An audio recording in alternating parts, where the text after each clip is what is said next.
नमस्ते। हमारे चैनल में आपका स्वागत है। आज मैं अपनी इस कहानी में मंदोदरी की कहानी लेकर आई हूँ। चैनल में नए आए हों तो चैनल को सब्सक्राइब कर लीजिएगा। चलिए कहानी शुरू करते हैं। मधुरा नाम की अप्सरा थी जो शिव की पूजा अर्चना शिव को पाने की इच्छा से कर रही थी। पार्वती जी कैलाश आईं तो उन्होंने देखा मधुरा के शरीर में शिव की भस्म लगी थी। पार्वती को क्रोध आया।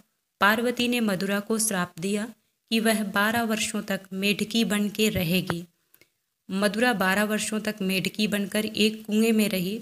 मधुरा के श्राप मुक्त होने का समय आ गया था कि उसी जंगल में मयासुर नाम का सुर तपस्या कर रहा था पुत्र कामना से कि उसे एक कन्या की जोर जोर से रोने की आवाज़ सुनाई दी। मयासुर उसके पास गया तो मयासुर उस कन्या को अपने घर ले आया। उसका पालन पोषण बड़े प्रेम से किया। मयासुर ने उस कन्या का नाम मंदोदरी रख दिया। मंदोदरी थोड़ी बड़ी हुई तो उसकी सुंदरता के चर्चे चारों तरफ फैल गए। यह बात रावण को भी पता चली। रावण ने मंदोदरी का हरण कर लिया।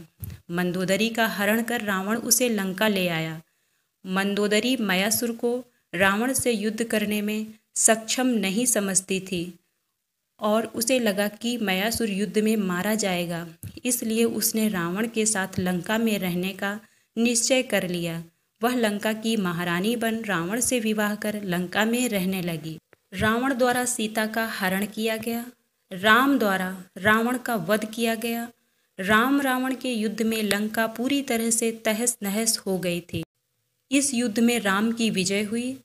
राम ने विभीषण को लंका का राजा बना दिया। राम ने जब विभीषण को लंका का राजा बनाया तो मंदोदरी के सामने यह प्रस्ताव रखा कि वह विभीषण के साथ विवाह कर पुनः लंका की रानी बन जाए। राम की बात पर मंदोदरी को बहुत गुस्सा आया था और वह अपने कक्ष में बंद हो गई थी। उसने कई दिनों तक कक्ष के द्वार भी नहीं खोले थे।